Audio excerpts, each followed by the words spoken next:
আপনাদের আনন্দে থাকতে নাও পারি সব সময়, শাহজাহানরা যদি আবার অত্যাচার শুরু করে সেদিন আর কাউকে না পান, প্রথম শুভেন্দু অধিকারীকে পাবেন। ওকে জেলের ভিতরে পচিয়ে রাখবো। আমার নাম শুভেন্দু অধিকারী। ভারতীয় জনতা পার্টির পরিবর্তনের লক্ষ্যে পরিবর্তন যাত্রা তার সূচনা হতে চলেছে উত্তর 24 পরগনা বিভাগের। আপনারা সবাই এসেছেন শিবরাজ সিং চৌহানজির বক্তব্য শোনার জন্য। আমি 24 এবং 25 দু বছরে 25 বার এসেছি আপনাদের কাছে, 25 বার। এবং আপনাদের আনন্দে থাকতে নাও পারি সব সময়,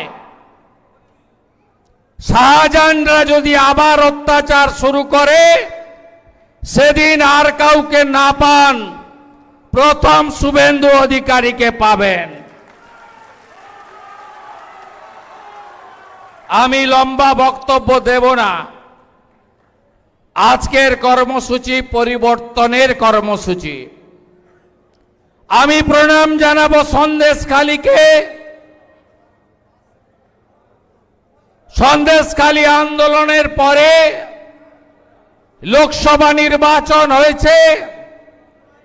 ওই লুটের ভোটে সন্দেশখালী একমাত্র বিধানসভা ৭,৮০০ ভোটে বিজেপিকে এগিয়ে রেখেছে। আমি এখানে কথা দিয়ে যেতে পারি বাকি ৬টাতেও আমাদের এই লোকসভায় জেতা উচিত, কিন্তু সন্দেশখালীর লোকসভার ভোটটাও আমি করেছি আপনাদের সাথে, বিধানসভার ভোটটাও আমি করব। আমি আজকে 294টা কেন্দ্রের মধ্যে প্রথম বলে যাচ্ছে, রেকর্ড করে রাখুন, 20,000 ভোটে পদ্মফুল সন্দেশখালী থেকে জিতবে। আমি জানি 5টা দ্বীপে কোথায় কি করতে হবে, আমি জানি। শাহজাহান বলেছিল না, কাঁথির বেটা পা কেটে হাতে লাগাবে, চামড়া তুলে ডিগডিগি বাজাবে, ওকে জেলের ভিতরে পচিয়ে রাখবো। আমার নাম শুভেন্দু অধিকারী। ওই বেয়াদপের বাড়ির সামনে সরবেড়িয়ায় আমি দাঁড়িয়ে মিষ্টি খেয়েছি, মিষ্টি খাইয়ে এসেছি। আপনারা সাহস রাখুন। এবারে নরেন্দ্র মোদীজির নেতৃত্বে পরিবর্তন আসন্ন।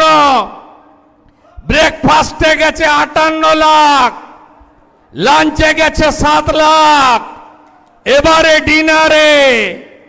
ডিনারে বাংলাদেশি মুসলিম অনুপ্রবেশকারী ভাগো ভাগো ভাগো ভাগো, একটাও থাকবে না। এখন তো ডিটেক্ট হচ্ছে, সাপ্লিমেন্ট ভোটার লিস্টে ডিলিট হবে।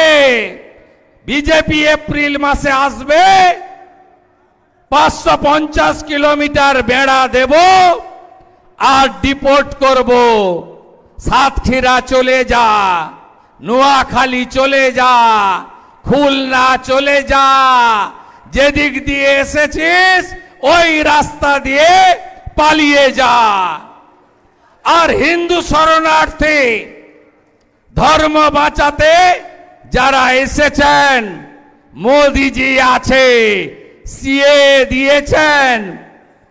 2024 31 ডিসেম্বর পর্যন্ত খালার পুলিশ হাত দিতে পারবে না কোন হিন্দু শরণার্থীর গায়ে। বাকিটা আমরা করে নেব।